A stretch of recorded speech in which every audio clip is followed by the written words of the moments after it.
Olá, esse é o programa Sociedade Solidária, um fórum para o diálogo sobre os desafios do Brasil, uma iniciativa da LBV.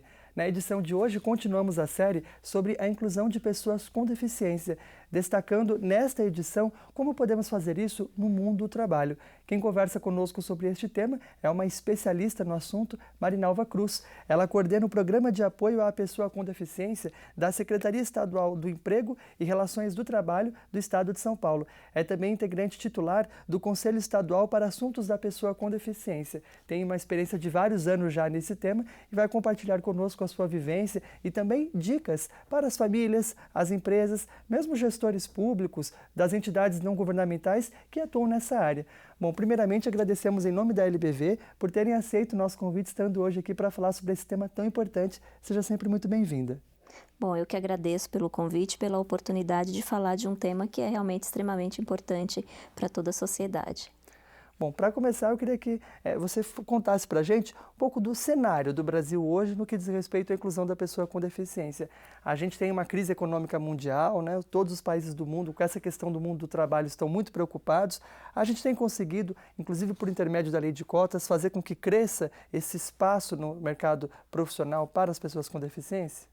Olha, de forma bem lenta, mas tem melhorado sim, um pouco, né? A lei de cotas, ela acabou de completar 23 anos, mas ainda tem muita coisa que precisa mudar.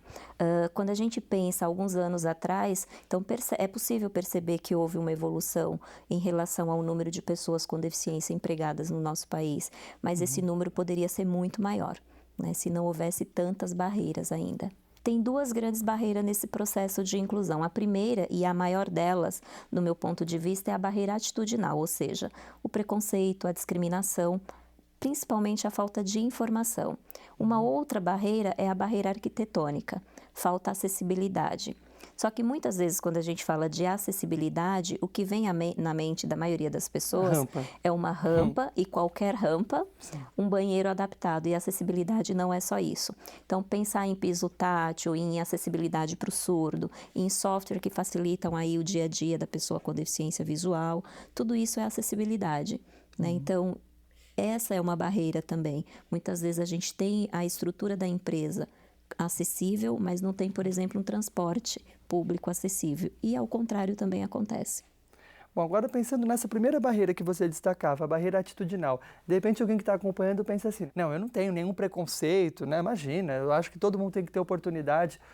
Como que vocês percebem, na hora do dia a dia mesmo, da realidade, esse preconceito se manifestando, né? Afinal, ninguém vai dizer que é preconceituoso, né? Então ele aparece de forma mais sutil, muitas vezes.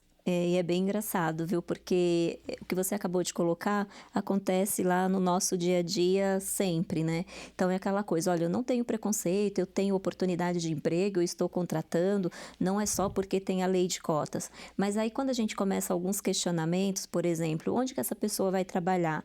Ah, eu não sei, você me encaminha e aí depois eu vejo onde eu vou colocar. Já começou o preconceito. Porque como que eu vou contratar alguém se eu não sei o que essa pessoa vai fazer, nem onde ela vai fazer? Não estou olhando para as habilidades dela, então. Estou olhando só para ver se ela tem ou não deficiência. E aí o que a gente percebe nesse diálogo é que, na maioria das vezes, a empresa está buscando a deficiência e não o profissional com deficiência. Ainda tem uma questão muito complicada no nosso país, que é as pessoas olharem para quem tem uma deficiência e enxergar a pessoa. Então, por exemplo, muita gente olha para um cadeirante e só consegue enxergar a cadeira que ele está usando. Só consegue lembrar que ele não anda. Só que a única coisa que ele não faz é andar, todo o resto ele pode fazer. Então, essa barreira atitudinal, essa falta de informação, essa falta de vivência ainda é algo que vai dificultar muito a vida das pessoas até que essa barreira seja eliminada. Bom, agora pensando na outra barreira, que é a barreira arquitetônica, você ressaltava, não é só a rampa, só o banheiro adaptado, tem outras medidas, né? Mas quem está acompanhando a gente, poxa, eu não sou um especialista em arquitetura acessível. Como é que eu faço para saber efetivamente o que precisa ter no meu ambiente de trabalho? Tem algum manual para isso? Essas informações estão reunidas em algum lugar? É muito caro? Quais seriam as suas orientações? Sim, tem material disponível, inclusive nós temos, né, algumas cartilhas lá no PADEF, que é o Programa de Apoio à Pessoa com Deficiência. Os interessados, né, podem entrar em contato conosco e pedir esses arquivos, a gente encaminha por e-mail.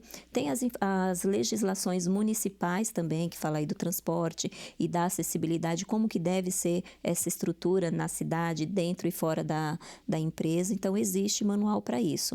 E, infelizmente, a gente sabe que nem todos os profissionais, seja arquitetos, engenheiros, enfim, tem todo esse conhecimento. Muitas vezes as rampas elas são feitas e com uma inclinação bem fora dos padrões, e esse material geralmente orienta sobre o espaço que deve ser o que deve ter uma porta, né? Qual o tamanho, a largura, como que deve ser o banheiro, como que deve ser essa rampa. Fala da questão da acessibilidade de uma forma geral, ou seja, é o desenho universal. É pensar em um ambiente que ele seja acessível para qualquer pessoa. Não é fazer para a pessoa com deficiência, é fazer para as pessoas de modo geral, entendendo que existe alto, baixo, gordo, magro, pessoas com e sem deficiência. E às vezes pequenos ajustes já fazem toda a diferença e transformam a empresa num lugar mais acolhedor. Com certeza. Né? Muitas vezes, quando a gente fala dessa questão da acessibilidade, da adaptação no ambiente de trabalho, a empresa pensa muito no custo. Mas quanto isso vai me custar? E, na verdade, não é um custo, é um investimento. Né? E quando ela facilita para ter uma pessoa com deficiência com um pouco mais de dificuldade de mobilidade, por exemplo, ela está facilitando para outras pessoas da empresa também. Lembrando que a acessibilidade não é só para quem tem deficiência. O idoso, né, tendo acessibilidade, facilita a vida de um idoso, da gestante, da pessoa que está com uma criança de colo ou empurrando o carrinho de bebê. Então, facilita a vida de todo mundo. Mas um dado interessante é que uma grande parte das pessoas com deficiência que estão hoje no mundo do trabalho não nasceram com deficiência. Eram pessoas que não tinham nenhuma deficiência, mas por conta de um acidente automobilístico, de qualquer outra intercorrência da vida, passaram a conviver com essa limitação. Então, estamos todos sujeitos também a qualquer dia ou menos dia, se ainda não temos alguma necessidade especial, precisar também desse tipo de adaptação. Com certeza. Hoje, de acordo com os dados do IBGE, os dados de 2010, mais de 70% das pessoas que têm uma deficiência, e hoje são quase 46 milhões em todo o país, né, adquiriram uma deficiência com o passar do tempo. Em função dos acidentes, como você acabou de citar, doenças que a partir do momento que vão evoluindo pode deixar sequelas, e essas sequelas também caracterizam uma deficiência, e o restante são aqueles que já nasceram com uma deficiência, que a gente fala, né, usa o termo deficiência congênita. Agora, Marinal, você trouxe aí uma visão compartilhada muitas vezes por empresários, que é aquela preocupação com relação ao custo, né, para poder tornar a empresa acessível. Outra queixa recorrente deles é de que, aparentemente, você não tem uma demanda. As empresas, elas divulgam as vagas, elas abrem, mas não conseguem preenchê-las e até, portanto, ficam irregulares, né? Diante dessa queixa bastante frequente, qual é a sua visão como especialista da área? Olha, essas vagas elas não são preenchidas, não é porque falta pessoas com deficiência, né? Muito pelo contrário.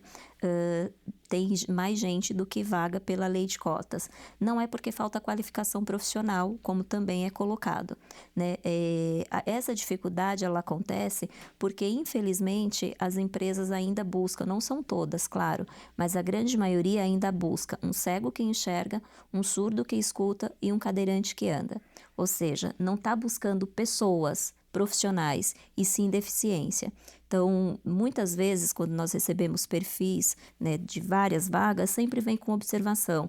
Não pode ser cego, não pode ser surdo, não pode ser cadeirante. Então, resumindo, não pode ser ninguém. E aí daí que surge essa dificuldade. Por que isso? Porque não está se olhando, né, não estão olhando as habilidades e as competências. Está sendo olhado apenas a limitação. E aí é onde surgem todos esses obstáculos. É o início, né, de todos eles. Bom, agora, diante de todo esse cenário, o que nós, cidadãos, podemos fazer, tendo ou não deficiência? As empresas podem se esforçar mais? E o poder público, as políticas desenvolvidas tanto pelos órgãos governamentais, como também aplicadas até por entidades beneficentes, será que podem ser melhores? É sobre isso que nós conversamos na continuidade desse bate-papo com Marinalva Cruz, integrante do Conselho Estadual para Assuntos da Pessoa com Deficiência de São Paulo. A gente vai agora para um breve intervalo e já volta.